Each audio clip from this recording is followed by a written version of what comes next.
प्रदोष व्रत गुरुवार का पड़ रहा है। गुरुवार की प्रदोष पड़ती है तो शिव गंगा के स्थल पर निवास करते हैं। गुरुवार की प्रदोष शत्रुओं का नाश करती है। शुक्र लो, आप प्रदोष का व्रत नहीं कर सकते। आप अगर व्रत नहीं कर सकते तो प्रदोष के दिन, प्रदोष काल में शाम का समय सूर्यास्त का कुछ पल, कुछ घड़ी के पहले से लेकर बाद तक का प्रदोष काल के अंतर्गत आप शंकर जी के मंदिर में जाकर 1 लोटा पानी, 5 बेलपत्र भी अगर समर्पित करते हैं तो संपूर्ण प्रदोष का फल आपके भाग्य में प्रबल हो जाएगा। करिएगा जीवन में एक बार, बन सके, अगर बन सके जीवन में एक बार प्रयास करिएगा। अगर गुरुवार का प्रदोष पड़ जाए, कौन से वार का? गुरुवार का प्रदोष पड़ जाए, बृहस्पतिवार का यदि प्रदोष पड़ जाए तो प्रदोष के दिन, प्रदोष काल में, प्रदोष के दिन, प्रदोष काल में किसी शिवालय में जाएं, शंकर के मंदिर में जाएं, एक ही दिए के अंदर एक फूल बाती, कैसी बाती है? फूल बाती, और उसी दिए के अंदर एक लंबी बाती, 2 बाती। कौन सी बाती हैं? जम के बोलो जरा। एक फूल बाती, एक लंबी बाती, 2 बाती। एक ही दिए के अंदर फूल बाती, लंबी बाती दोनों रख लें। थोड़ा सा घृत की बातियां, तेल की बाती नहीं, घी की बाती रखें, और दोनों बातियां उसमें रखकर 3 बेलपत्र भगवान शंकर के मंदिर में लेकर जाएं। दिए को भी प्रज्वलित नहीं करना है। पहली बेलपत्र नंदीश्वर की जो ऊपर का भाग होता है, जिसको हम शिव तत्व भाग कहते हैं, नंदी के पीठ पर एक भाग होता है जिसको शिव तत्व भाग कहा जाता है, वो नंदी की पीठ पर जो भाग है वहां पर एक बेलपत्र समर्पित करें। दूसरा बेलपत्र आप जो माता पार्वती जी का, जैसे ये शिवलिंग है और ये गोल भाग है, ये माता पार्वती जी का हस्तकमल है, तो माता पार्वती जी का जो हस्तकमल है, इस हस्तकमल पर कहीं पर भी एक बेलपत्र आप समर्पित कर दें। और तीसरे नंबर की जो बेलपत्र है वो भगवान शंकर पर समर्पित कर दें।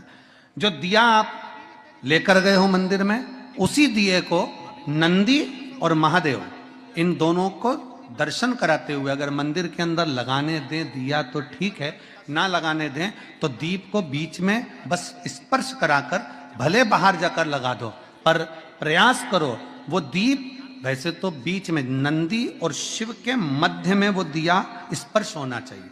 जैसे ये नंदी है और ये शिव है, तो इसके मध्य में दीप स्पर्श कर ले, भले उसको जलाने ना दे, पर स्पर्श मात्र कर कर अगर आपने एकांत में कहीं पर भी ले जाकर लगा दिया, उस दीप को जला दिया, तो गया हुआ कितना भी करोड़ रुपया हो, वो धीरे धीरे कर कर गया हुआ धन हमारा वापस आता ही है। कोई खाकर भी बैठ गया तो देगा जरूर, वो धन आएगा जरूर, कैसे भी आएगा, पर अपनी संपदा वापस।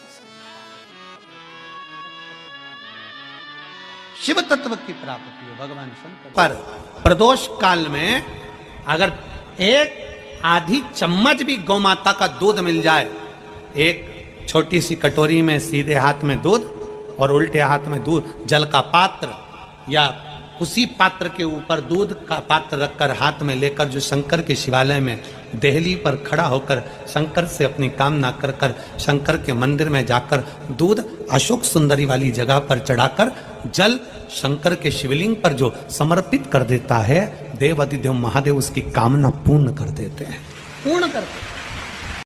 शंकर के मंदिर में जाकर शिव जी को जल चढ़ाकर जब कोई चंदन की 3 लाइन भगवान शंकर के शिवलिंग पर खींचता है, शंकर उसका हाथ पकड़कर उसका भाग्य लिखना प्रारंभ कर देते हैं। शंकर के मंदिर में जाकर 1 लोटा जल चढ़ाना प्रारंभ करता है, 3 रेखाएं खींचना प्रारंभ करता है, चंदन लगाकर त्रिपुंड बनाना प्रारंभ करता है।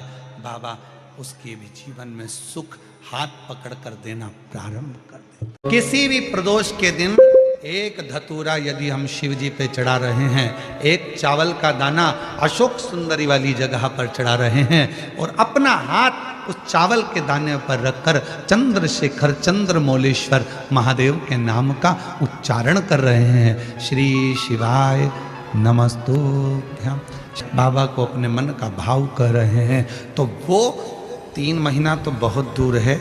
मेरे बाबा ने अगर अगर कृपा करी तो 3 महीने में मेरा बाबा करुणा करना, दया करना प्रारंभ कर दे। 3 दिन चंद्रशेखर चंद्रमौलेश्वर।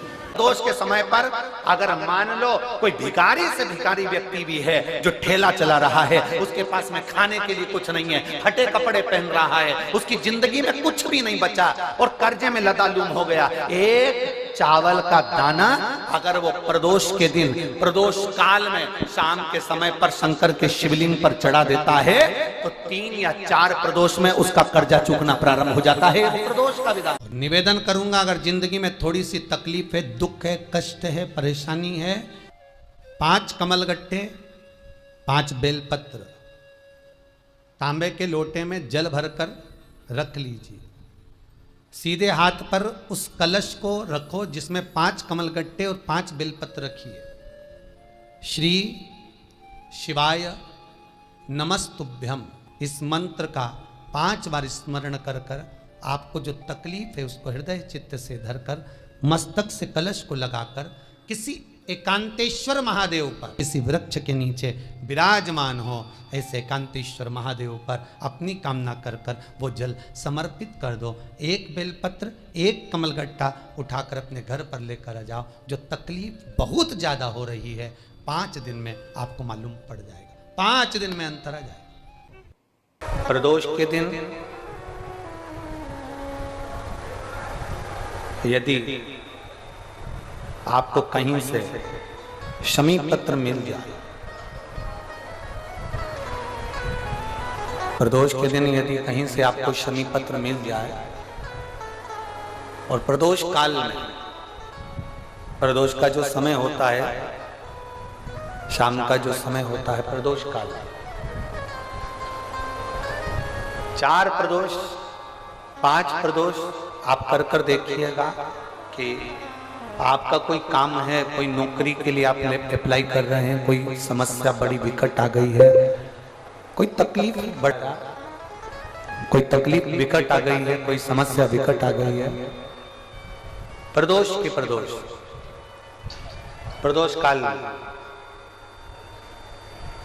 अगर 1 शमी पत्र भी आप घर के शिवलिंग को, अब ये करने के लिए आपको मंदिर पे शिवलिंग नहीं जाना, अपने घर में जो शिवलिंग, चाहे वो स्फटिक का हो, पारद का हो, कंकर शंकर का हो, लकड़ी का हो, जो शिवलिंग तुम्हारे घर में, कांच का हो, चाहे वो नर्मदा के कंकर का हो, नर्मदेश्वर हो, पाषाण का हो, जो शिवलिंग चांदी का हो, सोने का हो, तांबे का हो, पीतल का हो, जो शिवलिंग तुम्हारे, 1 शमी पत्र यदि आप भगवान शंकर के शिवलिंग पर समर्पित कर रहे हो और उस शमी पत्र को उठाकर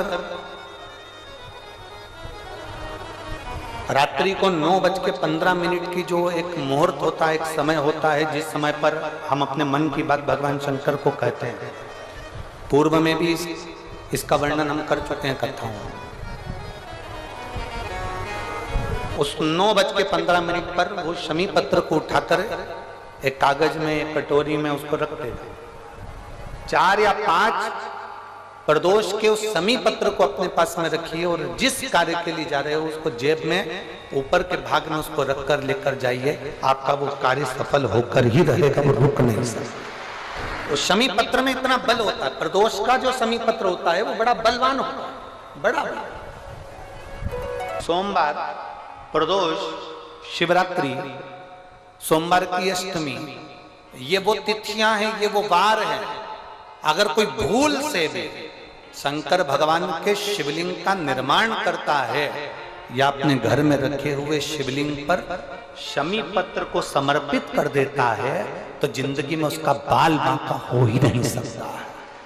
प्रदोष के शमी पत्र में बल होता है, प्रदोष के शमी पत्र में। अगर किसी व्यक्ति के जीवन में खो गया, कर्जे में डूब गया, कर्जा बहुत हो गया, पैसा चले गया, गाड़ी चली गई, मकान चले गया, सब गिरवे रखा गया, सब कुछ समाप्त हो गया, उसको प्रत्येक प्रदोष को, प्रत्येक अमावस्या को घी का दीप किसी भी पेड़ के नीचे ये 5 वृक्ष बताए हैं पितृभाव के, उन 5 वृक्ष में से कहीं पर भी बड़, पीपल, आंवला, शमी, बेलपत्र आदि 5 वृक्ष में से किसी भी वृक्ष के नीचे प्रज्वलित करे और काम ना करे, उसका कर्जा चूकता ही है।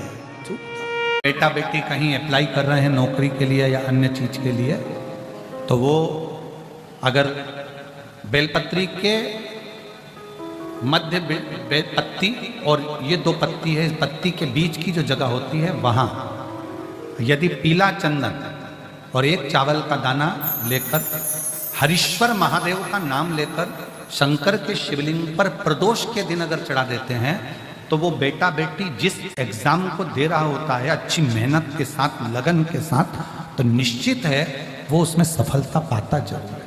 हरीश्वर महादेव।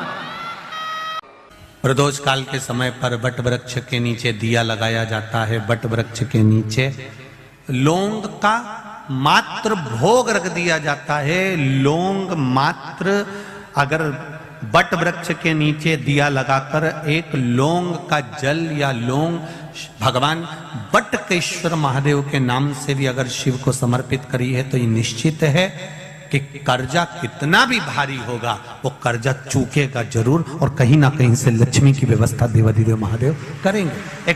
2 बातें हैं, एक मंदिर से चलो, घर से चलो तब एक बात कहना है, और मंदिर में, मंदिर की दहली पर, मंदिर की सीढ़ी पर, मंदिर की चौखट पर, मंदिर के अंदर प्रवेश करो तब एक बात कहना। 2 बातें।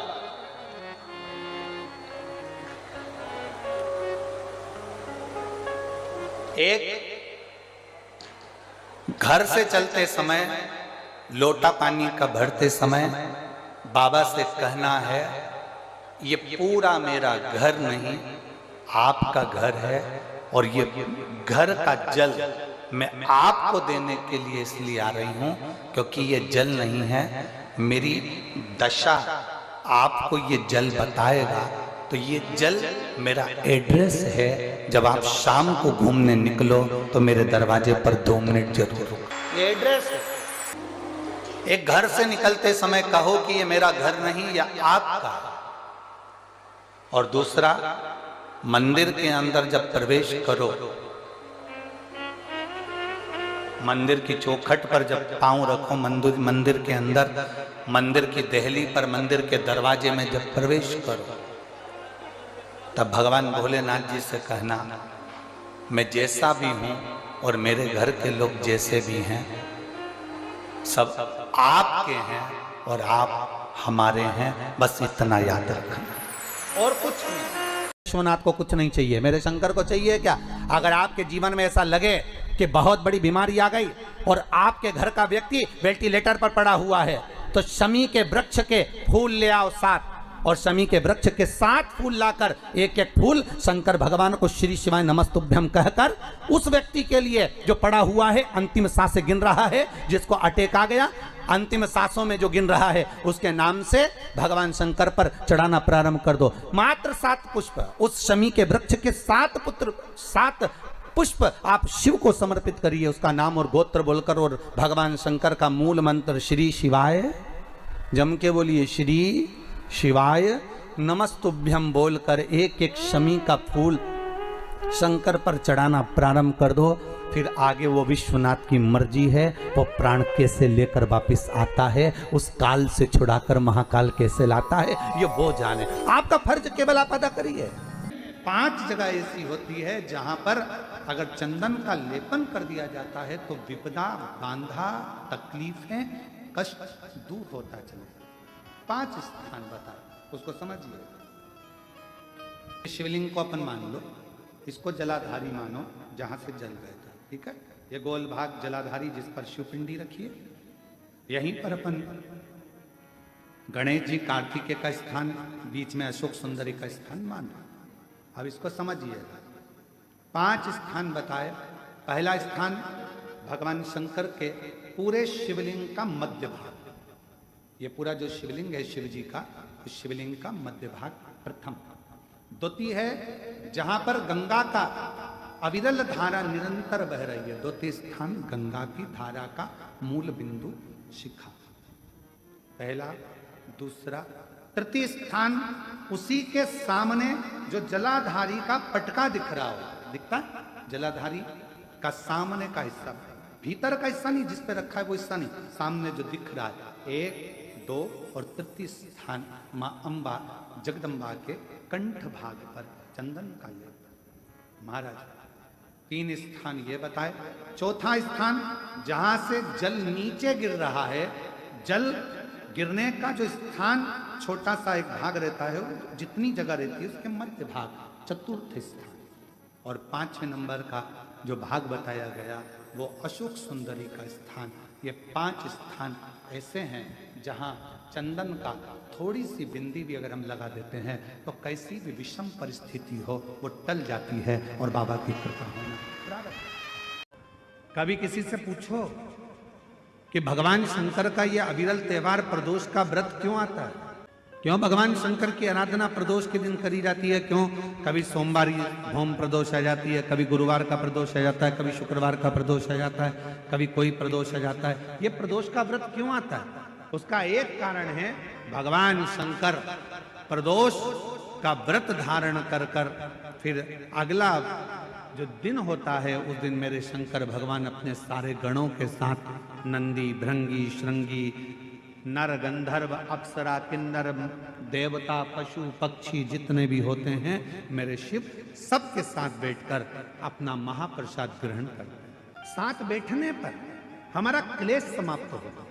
एक बेलपत्र में इतना बल होता है कि 64 योगिनियां, 33 कोटि देवताओं की धर्म पत्नियां, देवियां, 64 योगिनियां, देवियां, सारी सिद्धियां, निधियां, सब बेलपत्र के इस पत्ते के दोनों पत्ते और पत्ते के बीच में जो डंडी होती है, जो बची हुई जगह होती है, सारी निधि, सारी सिद्धि और सारी देवियों का स्थान होता है। जब हम एक बेलपत्र को दिल से अपनी कामना कर कर देवाधिदेव महादेव को, ये शिवलिंग जलाधारी, ये जल बहता है, बेलपत्र समर्पित करते हैं दक्षिण में बैठकर जब दंडी का मुख उत्तर की ओर कर कर बेलपत्र अपने मन से कामना कर कर शिवलिंग पर समर्पित करते हैं तो ऐसी कोई कामना नहीं जो मेरा महादेव पूरी ना करता। बेलपत्री के वृक्ष के नीचे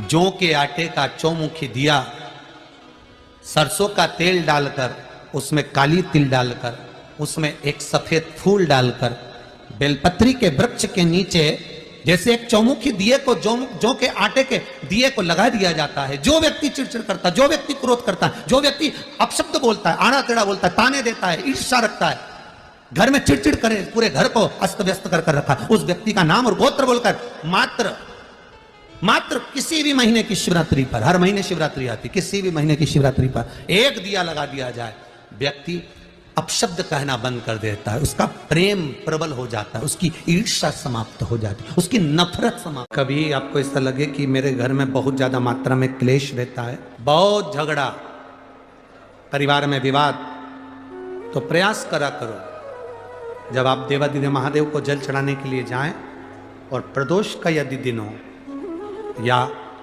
महीने की शिवरात्रि हो या प्रदोष का दिन हो तो उंगली में भले एक उंगली में जरा सा शहद लगा कर ले जाओ और अशोक सुंदरी वाली जगह पर और शिवलिंग पर उस शहद को लगाकर जल चढ़ाने का प्रयास करो।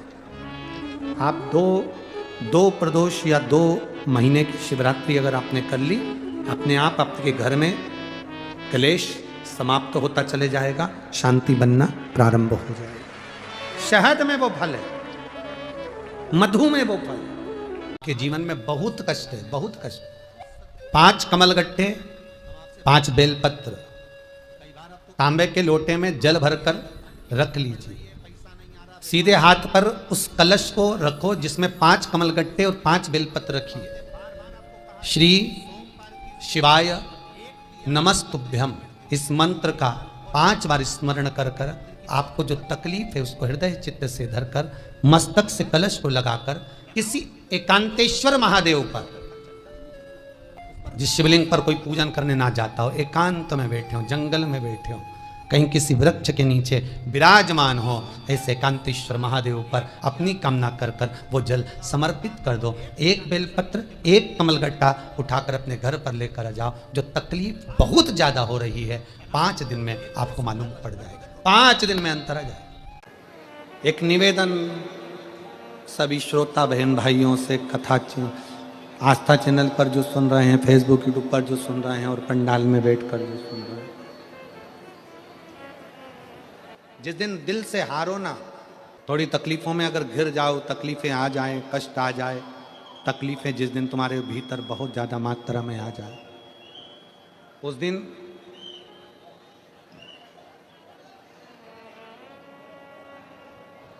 तीन बेलपत्र, एक बेलपत्र में पीला चंदन, बीच वाली पत्ती। जिस दिन तुम्हें लगे कि मैं बहुत दुखी चल रही हूं और मेरा काम हो ही नहीं रहा, बहुत तकलीफ की जिंदगी चल रही है, कोई हाथ पकड़ने वाला नहीं है, कोई संभालने वाला नहीं है और बहुत तकलीफ हो रही, बहुत तकलीफ। उस समय पर एक बेलपत्री के बीच वाली पत्ती पर पीला चंदन, दूसरी पत्ती पर लाल चंदन और तीसरी पत्ती पर 11 चावल गीले, पानी में उसको थोड़ा सा भिगो लें या धो लें, 11 चावल गीले शिव जी की उस पत्ती पर रखें। सबसे पहला पीला चंदन का बेलपत्र, दूसरे नंबर पर लाल चंदन का बेलपत्र, तीसरे नंबर पर जो 11 चावल आपने धोकर रखे हैं वो हाथ की हथेली में रखना है और हाथ की हथेली में रखकर अपनी कामना कर कर भगवान शंकर से विनय कर कर पंचाक्षर मंत्र नमः शिवाय या षडाक्षर मंत्र ओम नमः शिवाय या श्री शिवाय नमस्तुभ्यम बोलकर उस बेलपत्र पर सीधे हाथ में रखकर उल्टे हाथ का स्पर्श कर कर बाबा से अपने मन के भाव कहकर शंकर के शिवलिंग पर उसे समर्पित कर दीजिए। एक ही लोटा जल, जहां से जल बहता है अशोक सुंदरी वाली जगह, एक ही लोटा जल जहां से जल बहता है उस जल बहने वाली जगह पर 3 बार उस जल को अपनी कामना कर कर श्री शिवाय नमस्तुभ्यम या पंचाक्षर मंत्र या षडाक्षर मंत्र बोलकर 3 बार उस स्थान पर गिरा दीजिए।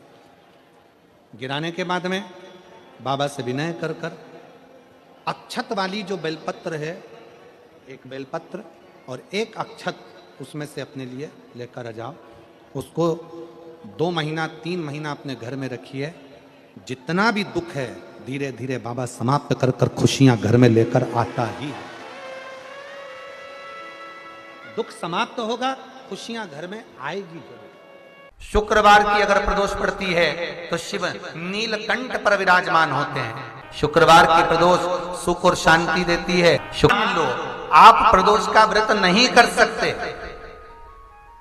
आप अगर व्रत नहीं कर सकते तो प्रदोष के दिन, प्रदोष काल में शाम का समय सूर्यास्त का कुछ पल कुछ घड़ी के पहले से लेकर बाद तक का प्रदोष काल के अंतर्गत आप शंकर जी के मंदिर में जाकर 1 लोटा पानी 5 बेलपत्र भी अगर समर्पित करते हैं तो संपूर्ण प्रदोष का फल आपके भाग्य में प्रबल हो जाए। का जब प्रदोष पड़े, जिसको कहते हैं शुक्र प्रदोष, शुक्रवार के प्रदोष वाले दिन उस एक चक्षु नारियल को एक बेलपत्री के साथ में महाराज अंदर तिजोरी में या अलमारी में या आपकी जहां बरकत होती है, दुकान का जहां व्यापार व्यवसाय चलता है, अलमारी उसमें उसको रख दिया जाता है। कब रखना है? शुक्रवार का प्रदोष के दिन। और शुक्र प्रदोष के दिन उसको रखने के बाद में दूसरा दिन अर्थात शुक्र प्रदोष के दिन रख दो और शनिवार के दिन उसको निकाल लो। और निकालने के बाद उसको पूरे घर में घुमाने के बाद में श्री गणेश जी के मंदिर में, जो भी तुम्हारे घर में, तुम्हारे गांव में, तुम्हारे नगर में जो गणेश जी का मंदिर हो, उस मंदिर में ले जाकर उसको रखी आइए। वहां से मात्र 1 दुर्बा लेकर आइए, गणेश जी महाराज की चढ़ी हुई केवल 1 दुर्बा।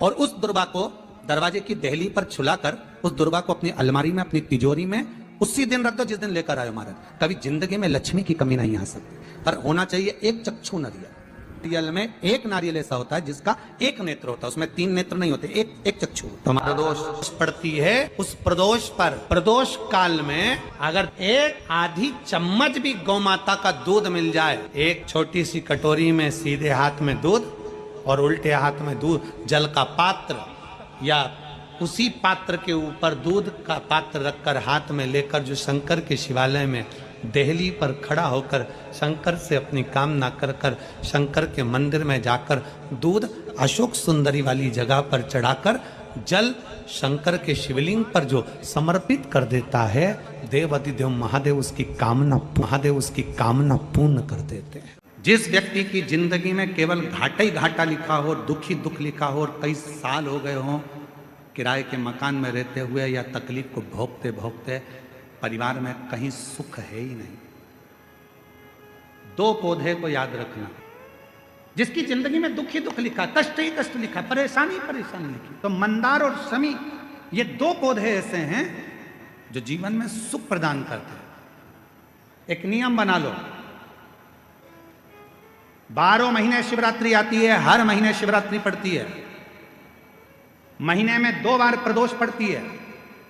या तो प्रदोष का नियम बनाओ या शिवरात्रि का नियम बनाओ। एक काम करना चालू करो, थोड़ी सी मिट्टी शमी के पेड़ के नीचे की और थोड़ी सी मिट्टी मंदार के पौधे के नीचे की, दोनों को लाओ, अच्छा मिलाकर उसका एक शिवलिंग का निर्माण करो और उस शिवलिंग का पूजन प्रदोष काल में शाम के समय शिवलिंग के सामने 2 घी के दिए जलाकर जैसी घर में पूजन करते हो वैसी की वैसी पूजन करो, आरती करो, थोड़ा सा भोग लगाकर निवेदन कर कर उस शिवलिंग का बाद में विसर्जन करो।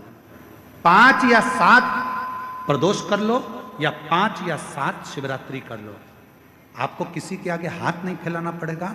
मेरा देव अधिदेव महादेव स्वयं भंडार भरना प्रारंभ कर दे, स्वयं शिव भंडार भरेगा। मंदार और शमी के वृक्ष के नीचे का वो फल होता है जो सुख देता है, जो हमें आनंद प्रदान करता है। मंदार मतलब आप लोग जानते हो, वो सफेद आंकड़े की जो जड़ होती है, आंकड़ा होता है, उसके छोटे छोटे फूल होते हैं मंदार के, भगवान शंकर को चढ़ते हैं। और शमी की पत्ती तो आप लोग जानते ही हो, शमी का पत्र, इसके पौधे के नीचे और उसके पौधे, इसका वृक्ष और उसके वृक्ष के नीचे की थोड़ी थोड़ी मिट्टी प्रदोष काल में या तो प्रदोष हो या शिवरात्रि हो, दोनों को मिलाकर उसका शिवलिंग बनाकर उसकी आराधना, बेटा बेटी कहीं अप्लाई कर रहे हैं नौकरी के लिए या अन्य चीज के लिए, तो वो अगर बेलपत्री के मध्य पत्ती और ये 2 पत्ती है, इस पत्ती के बीच की जो जगह होती है वहां यदि पीला चंदन और 1 चावल का दाना लेकर हरीश्वर महादेव का नाम लेकर शंकर के शिवलिंग पर प्रदोष के दिन अगर चढ़ा देते हैं तो वो बेटा बेटी जिस एग्जाम को दे रहा होता है अच्छी मेहनत के साथ, लगन के साथ, तो निश्चित है वो उसमें सफलता पाता जरूर है। हरीश्वर महादेव। पंच पुष्प शिव महापुराण की कथा है। फूल चढ़ाने से पहले फूल चढ़ाने का तरीका आना चाहिए। फूल चढ़ाने से पहले कौन से पुष्प आप देने जा रहे हो, वो फूल कहाँ से लेकर आए हो, उसका तरीका आना चाहिए। भले आपके पास में पुष्प नहीं है, आपने मंदिर कई पुष्प चढ़ाया, तो उसका भी तरीका आना चाहिए। लोगों के तो स्मरण में होगा कि शंकर भगवान को या देवताओं को जो पुष्प चढ़ता है, उस फूल को अगर कोई पेड़ पे से, डाली पे से तोड़ा जाता है तो नहाकर नहीं तोड़ते। भगवान को चढ़ने वाले पुष्प को बिना नहाए तोड़ा जाता है, नहाकर पुष्प नहीं तोड़ा जाता।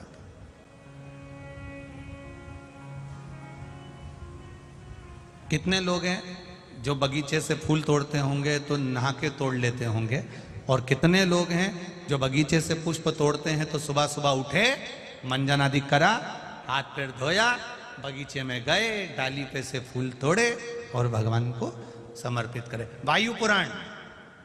वायु पुराण का शब्द कह रहा है, भगवान को समर्पित होने वाले पुष्प जब आप तोड़ते हैं, लेकर आते हैं, और पुष्प का एक नियम है, पुष्प धोया भी नहीं जाता। पुष्प को पानी में धोते नहीं है, जैसा डाली से मिला है बस उसको लिया, रख दिया। जब आप पूजन करने के लिए बैठे और पूजन के समय पर उस पुष्प को तुमने उठाकर भगवान को समर्पित किया, भगवान को चढ़ाया, भगवान को समर्पित करना प्रारंभ करा। अब आप लोग कहेंगे गुरुजी शरीर बासी है, शरीर हमारा बताओ, हम स्नान करें नहीं है और स्नान नहीं करे और फूल तोड़ लिया तो वो फूल अशुद्ध नहीं हो गया? वो फूल शुद्ध ही नहीं हुआ। वायु पुराण कह रही है, वायु पुराण वर्णन कर रही है, भगवान को चढ़ने वाला पुष्प जब हम डाली पे से उतार कर लेकर आते हैं और लाकर हम भगवान के पास में कहीं स्थान पर रख देते हैं, और स्नान करने के बाद जब हम शंकर भगवान को याद, कोई भी राम जी को, कृष्ण जी को, ठाकुर जी को, देवी जी को वो पुष्प जब समर्पित करते हैं तो उससे ना जाने कितने कितने दोष हमारे जीवन के समाप्त हो जाते हैं। ये वायु पुराण वर्णन कर रहे हैं। ना जाने कितने कितने दोष हमारे समाप्त हो जाते हैं। ये वायु पुराण कर रहे हैं, ये वायु पुराण। मान लो बहुत बड़ा रोग हमारी जिंदगी में आ गया, बहुत बड़ी बीमारी हमारी जिंदगी में आ गई, डॉक्टर की दवाई भी ले रहे हो, इलाज भी करवा रहे हो, जांचें भी करवा रहे हो, सब कुछ कर रहे हो, सब कुछ। उसके बाद भी यदि आराम नहीं लग रहा, उसके बाद भी अगर हमको हमारे शरीर में आराम नहीं लग रहा तो फिर हम क्या करें? तब 2 लोटा जल लीजिए, 5 बेलपत्री शिव जी पर चढ़ा दीजिए और जल की धार दोनों हाथों से धीरे धीरे कुंदकेश्वर महादेव का नाम लेकर जल की धार चढ़ाना प्रारंभ करें। 1 बेलपत्र और शिव जी पे चढ़ा हुआ जल लेकर आ जाइए। जल को सुबह पी लीजिए, बेलपत्र को प्रदोष काल के समय पर चबा चबा कर खाना प्रारंभ कर लीजिए। दवाई लगना चालू हो जाएगी, शरीर को आराम लगना प्रारंभ।